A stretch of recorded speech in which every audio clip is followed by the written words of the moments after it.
So I would like to welcome you all to a very important and very interesting panel. A panel that talks about SMEs, about private equity investing in growth, export-oriented small and medium enterprises, and the domestic and international investor viewpoint. We all have the tendency when it comes to these international forums to talk about mega projects, about mega companies. But at the end of the day, especially for a country like Greece and for many other countries, SMEs are the backbone of the economy. And we are delighted to have with us a group of panelists who have specific expertise in this sector. EY, Tassos Iossiphides, who is going to moderate it, has done tremendous work as a firm in that particular area. We have with us Mr. Tsakiris, the Deputy Minister of Development, again, in charge of this area. And we have with us EBRD and BrookStreet equity international investors active in the Greek market, and two domestic institutional investors who are voting with their own portfolio investing in Greek SMEs. So this is a panel where we have actual practitioners with investments and at risk in the market. I'm delighted to have you. Thank you. Tassos, take it over and guide us through. And again, thank you to everybody for being with us. Thank you very much, Nico, for the opening. And good afternoon to all ladies and gentlemen watching this virtual conference. First of all, I would like to thank Olga and Nikos for organizing under this admittedly challenging conditions this year, Capital Link Invest Greece Forum, which we all know for many years now well attracts the interest of the Greek international business and political communities. As mentioned by Nikos, the scope of our discussion today will be focused on entrepreneurship in Greece, and in particular in private equity investing in the growth of export-oriented Greek small and medium enterprises. In this context, we will have the chance to discuss with domestic, international, and institutional investors that will share their viewpoints on the matter at hand.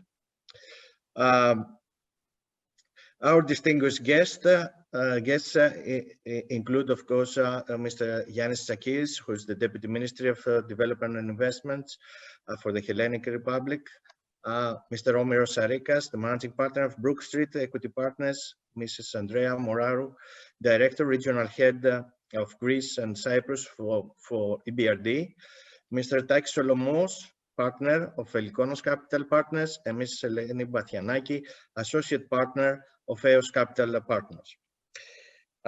Before proceeding in the discussion and raising questions to our distinguished guests, I would like to take 4-5 minutes just to set a bit the scenery.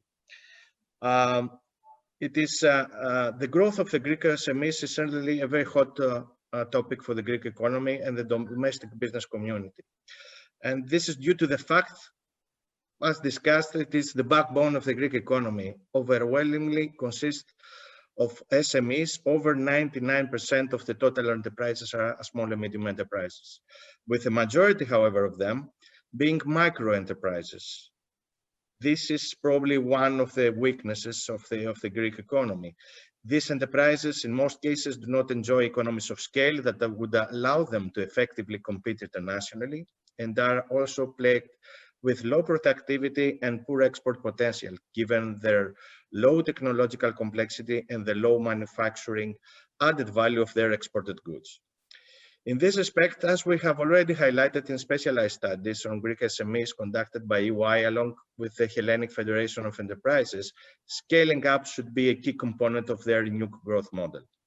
While there are several routes to scaling up, besides the obvious joint ventures, strategic partnerships, M&As, these also definitely include boosting exports combined with technological innovation and the further industrialization of products.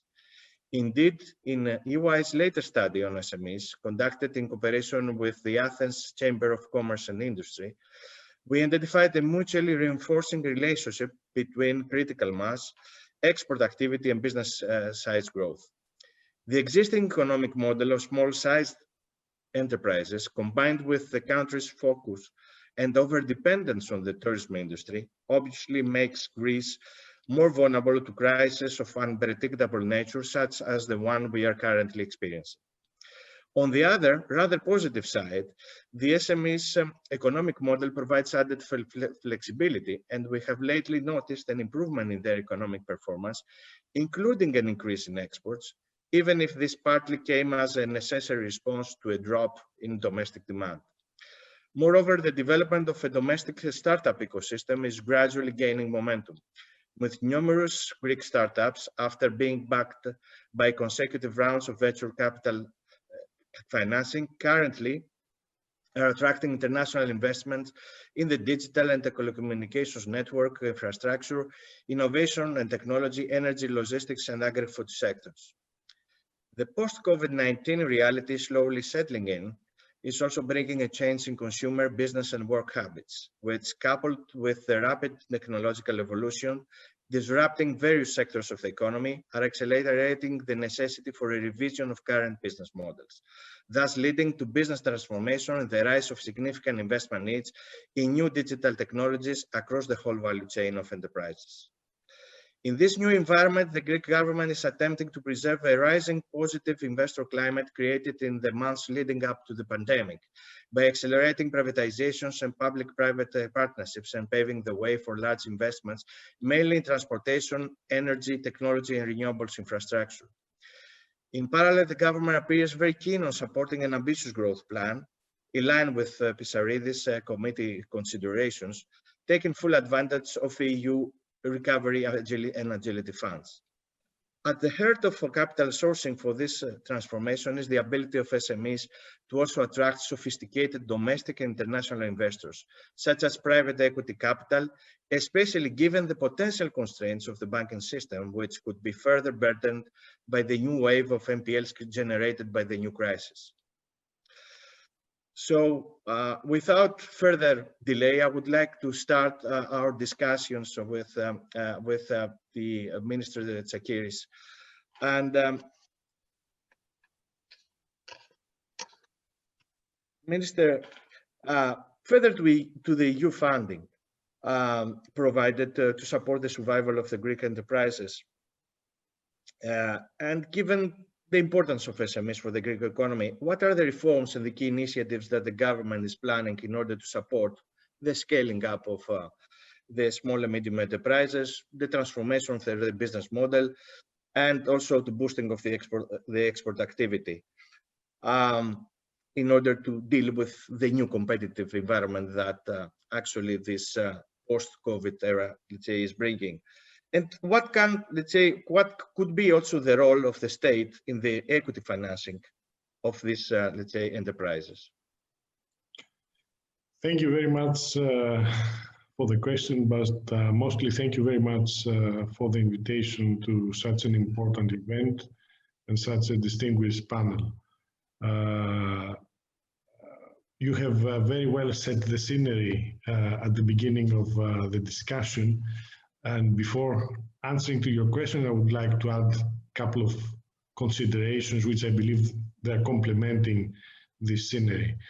When we're talking about the crisis, we should admit, or let's say understand very well, that we're talking about a huge external shock, which means that economies, national economies, and furthermore companies have very little space to maneuver.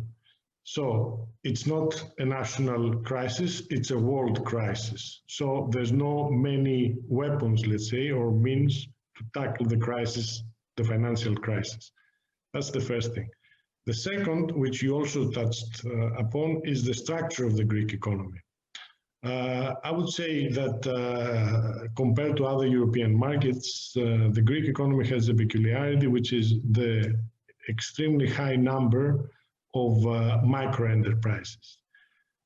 If we try to analyze this structure, we could argue more or less that there are 800,000 enterprises in Greece, out of which 700,000 enterprises are micro enterprises. And according to a survey which from the European Commission, I think, I don't remember the source, you must know better, the average employee number of those micro enterprises, those 700,000 micro enterprises, which is the 90% almost of all Greek enterprises, is 1.3 employees.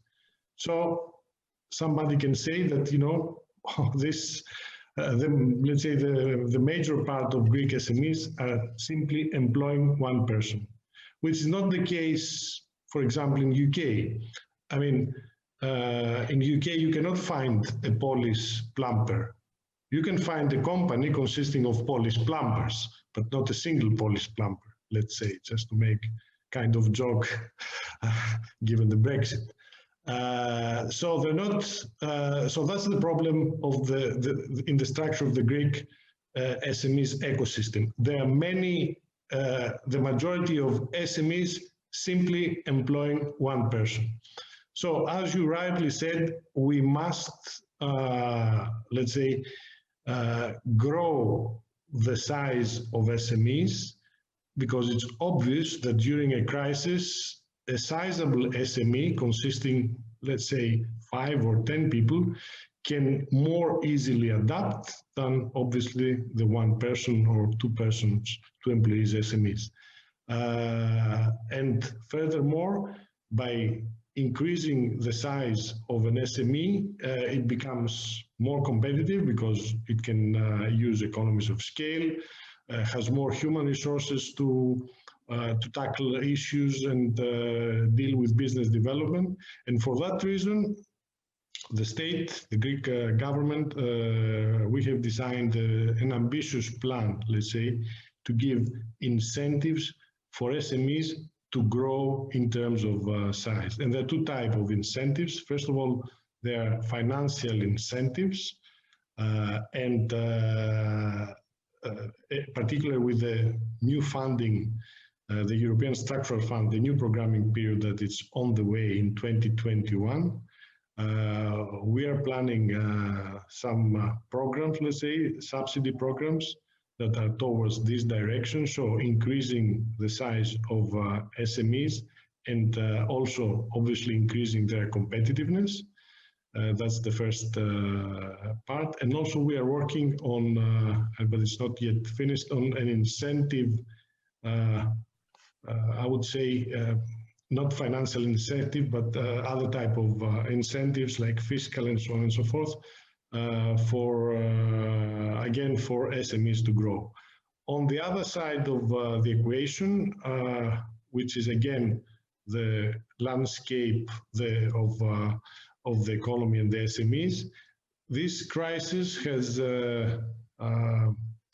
forced, obviously, companies to seek more debt, which means that by increasing the debt, their balance sheet is weakening. So for this purpose, we are also planning to increase the equity financing. There's already a big program from the Hellenic Development Bank of Investments, which is more or less 1.4 billion euros procured, and they're on the market for fund managers to raise private funds with the support of these instruments. And also this would be of the benefit, obviously, of the SMEs, that they can strengthening through equity their balance sheet. Thank you, Minister. I would like, let's say, to have also the international investor, let's say, view, and I'm going, let's say, to Mr. Sarikas. Before the COVID-19 crisis, we have been noticing a growing interest from foreign investors in investing in Greece. The government is preserving this this climate with pushing the privatizations, with a lot of incentives, creating a friendly also investor environment as much, let's say, as can be. First of all, how this positive investment climate could be extended to the sector of SMEs, attracting the interest of private equities and venture capitals from US, UK, and generally international. How we can make also Greece to put in their list of the countries that they would like, let's say, to invest. What actually the international investors are looking for to be attracted for this particular sector? What we should do about this? Right. Thank you, first of all, for having me here. Congratulations to Capital Link for this event. I heard 2,000 attendees, which is phenomenal. Thank you to His Excellency for his input and to EY for hosting this panel. I believe that when we started investing in Greece around 2018, we were following a decade of recession. And at the time, Greece was turning a page. We were exiting the EU bailout program. And Athens, I believe, at the Web Summit in Lisbon, won the European Capital of Innovation. So you have to understand that in our industry, there is a very big push for capital. We have 1.5 trillion uninvested capital, otherwise called dry powder, which is looking to be put to work. And a lot of markets have been very saturated. So from the perspective of looking at Greece from abroad, I'm particularly based in London, Greece offers a very eclectic blend of a country which is still at the inflection point of recovery, but at the same time, it has the security of a European framework. It has a business-friendly environment, and particularly in these days, and a growing entrepreneurial ecosystem, very much thanks to the people that are in this panel. The country has distinct advantages, be it geopolitical and a favorable climate. But I think we should also consider the cost-efficient workforce. We have a very high ratio of MSc and PhD per capita. We have a very large number of engineering students, which are studying actually in the UK and in the USA, and a lot of them come from very fine institutions in Greece, and they outperform here. So we do have that cost-efficient workforce, and the country transformed the unemployed mathematician to the startup data scientist. And I think that is a phenomenal recovery. Now, going to the SMEs in particular, or even a little bit larger corporates, I think to be in the radar of any investment fund, being international or domestic, we need to address fundamental pillars of sound business practices and a commercial approach to business. And I will stretch that a little bit. So first, we need the security of a solid transactional framework, right? We need the book of law that works.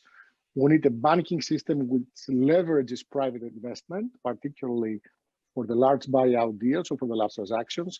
And in the SME space, we need advantageous tax credits, both to corporates, but also to individuals, because we want to boost the retention of talent, and we want to have also international talent to consider Greece as a place that can establish a business.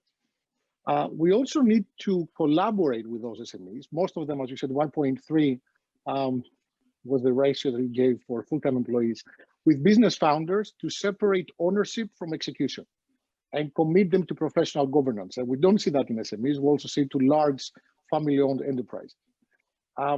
Third, I think we need to invest in attracting and training professional managers, not necessarily people who come from the family, but professional managers who put best-in-class system structures and processes to work to create advantageous products and services, not only on the domestic scale, but also internationally. They have that aspiration to become a global player. And they also need to be able to tame the founders and the families to prioritize, which is a very difficult thing to do for an entrepreneur. I think last but not least, from an international perspective, there is one element which is a bit distinct, and that is the commercial element. Any investor rewards the return on investment capital. So putting money to work, what do we get out? So we look to reward profitably revenue growth and transparent cash flows on commercial activities, not necessarily everything else which is not being driven by international trade activity. And I think here is the focus on commercial value creation, which hopefully will realize a successful exit. And I think that's where international investors pay a lot of attention. Thank you. Thank you very much, Omiros. I think that it was very clear the view that you have provided us with respect on what basis the international investors could be interested, and points taken. So I will move to get a bit. It is a combination of the international view, but also the institutional view. Mrs. Andreea Moraru, I think that can provide us this view, especially on how EBRD contributes to supporting the transformation and scale up in the Greek SMEs, given the presence for the last years in Greece and also in Cyprus. What is actually the role that EBRD can play as an institutional investor, or as a co-investor directly or indirectly in this sector of Greek businesses? And what is your experience so far from the Greek SMEs, and what are the challenges and the lessons learned from, and what are your plans regarding Greece and this particular sector? Thank you very much, and good afternoon or good evening, everybody, depending on wherever you are. I would like to thank very much the organizer and also congratulate for putting together such a prestigious event during the very challenging circumstances. I'm very honored to be part of this distinguished panel, so thank you very much. So to support the Greek SMEs transformation and their scale up, we have designed basically a mix of tool, which is a combination between investment and advisory. And we put a lot, I'm going to talk a bit later about the advisory, but we put a lot of accent on the advisory, because I think it's very important for the SME to receive useful advice in certain areas that are very important for their transformation. So we invest directly in the SME, in the capital of the SME. Also invest in private equity funds, and I'm going to talk a little bit later about that.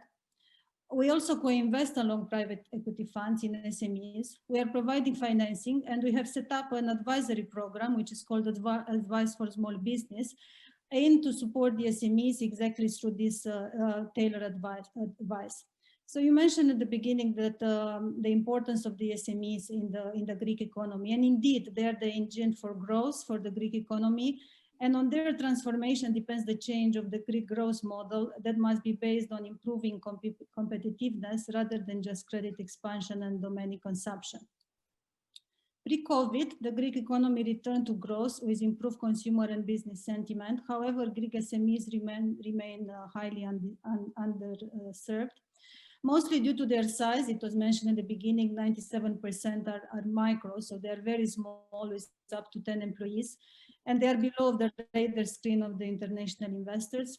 Also, the fragile Greek banking system has limited resources to support the big investments requirement, and will likely to have dedicated resources now and capital to defend against a new wave of non-performing loans generated by the COVID pandemic.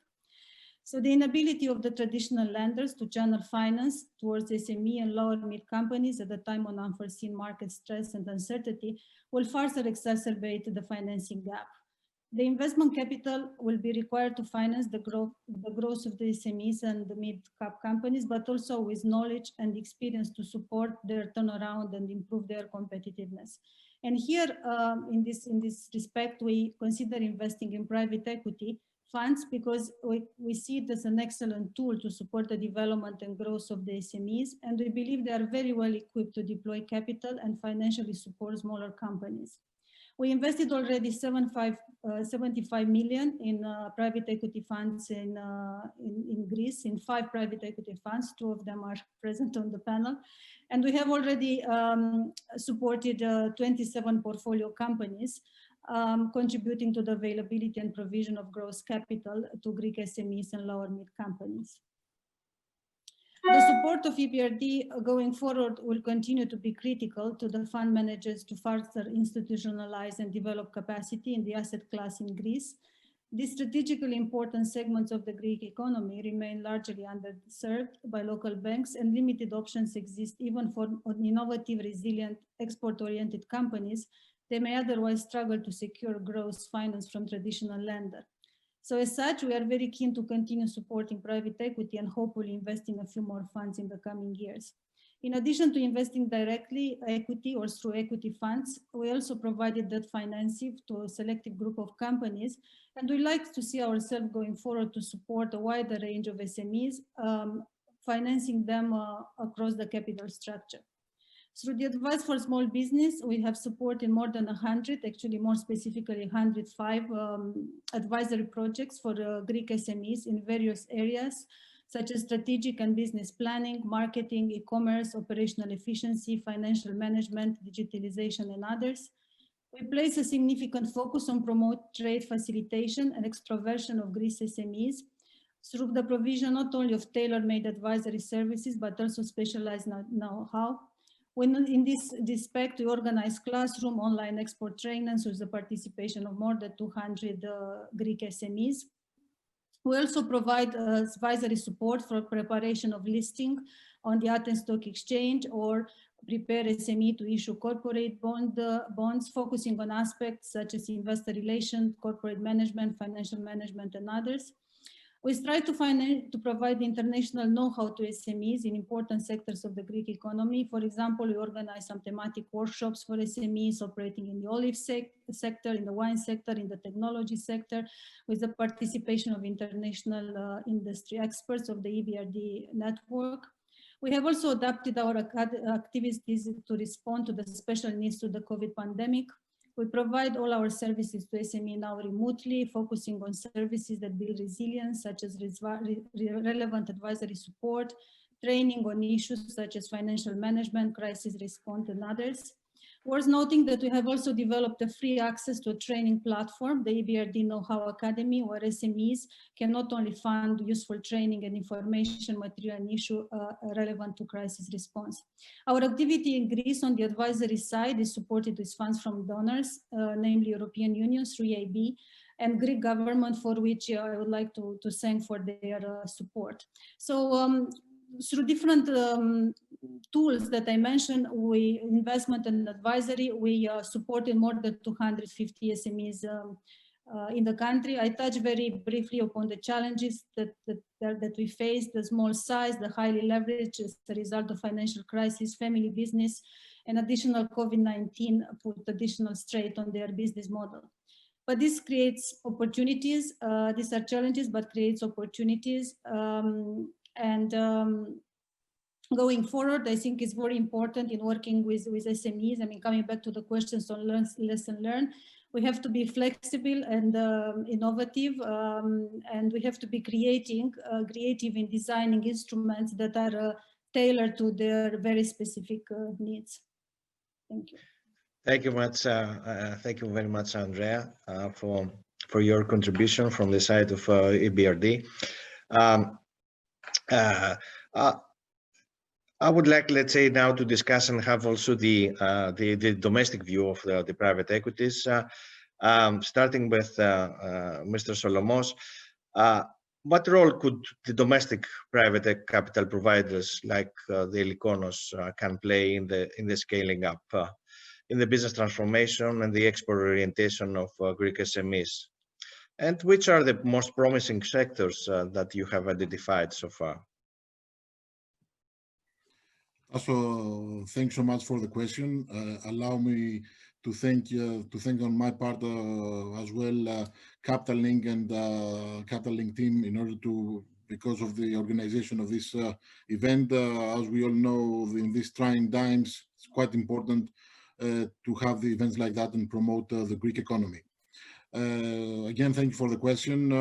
In my opinion, private equity plays globally a very important role in providing assistance in growing effectively a company, especially in Greece. And given that the SMEs, as Mr. Tsakiris and you mentioned earlier, are the backbone of the Greek economy. And of course, if we are to have a growing economy, we need to focus on growing the SMEs. Private equity can provide capital, of course, which is the #1 service that is provided to these companies. Through capital, the SMEs can invest and become competitive, can invest in assets, can invest in production facilities, can invest in training. And of course, capital is very, very important for them to be competitive in the global marketplace. As we all know, Greece has been, let's say, not really growing the last 10, 12 years. Mrs. Moraru just mentioned that we just had some growth, but then COVID emerged and we lost this growth. So it's very, very important that the Greek companies can be globally competitive and go after international expansion. To that respect, again, private equity can be very instrumental in providing the advice for these small and medium enterprises to grow to that direction. Advice meaning providing networking opportunities for them to establish distribution channels in other countries and initiate joint ventures or other type of business development exercises in the global marketplace. And of course, the participation of a private equity group in a company can help in other matters like attract talent and attract management and people that usually prefer to work for multinational companies or larger companies.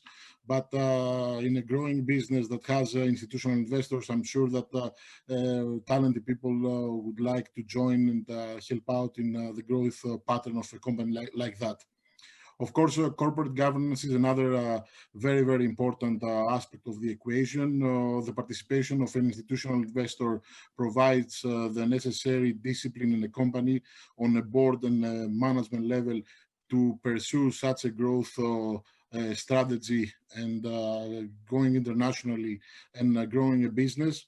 And of course, the participation of private equity provides other let's say, opportunities for a company to tap other services like leverage from the banking sector.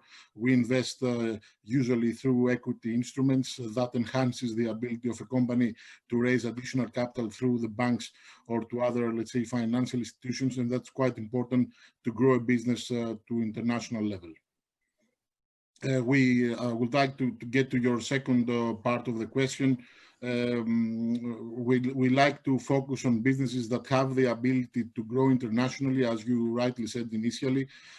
So in our experience, food companies in Greece have, let's say, produce significant, let's say, export and growth opportunities based on the fact that Greece has a cuisine that's a top 10 cuisine recognizable all over the world. And given the fact that Greeks have traveled all over the world and have transferred this part of the culture of the country.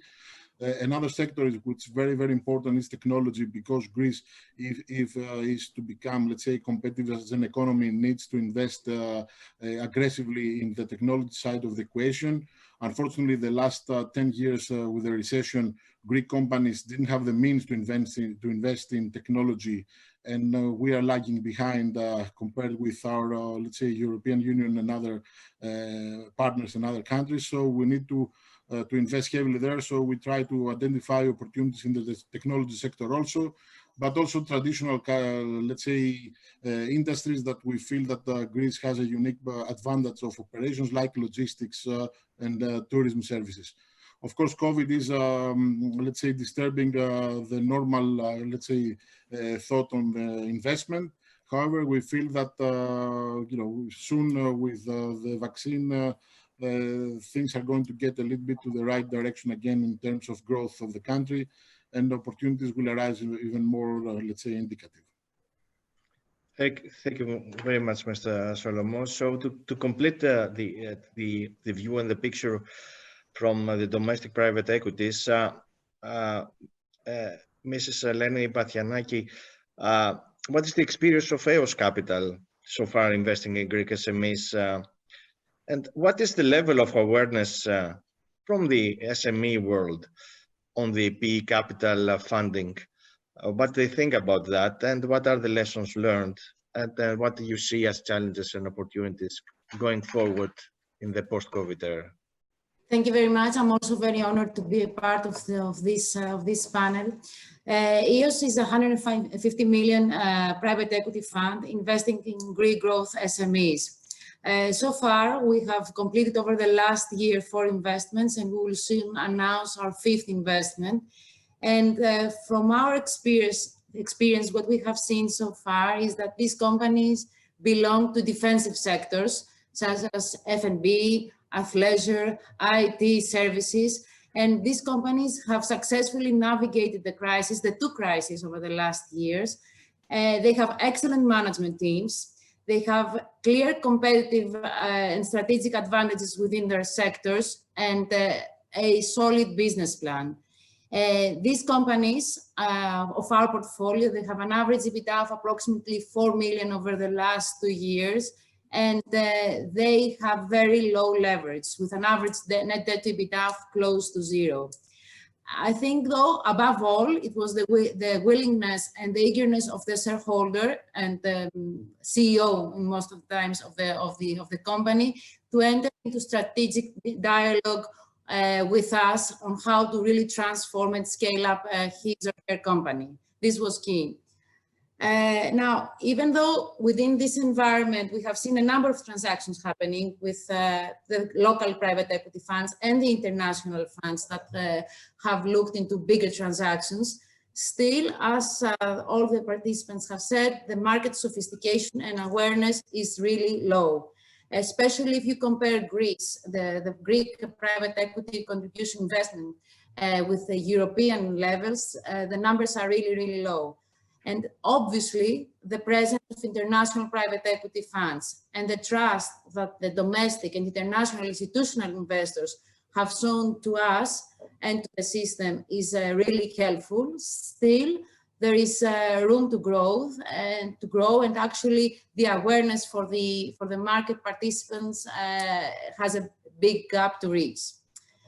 In terms of lessons learned, I think from the experience and of these transactions, there are 4 main areas.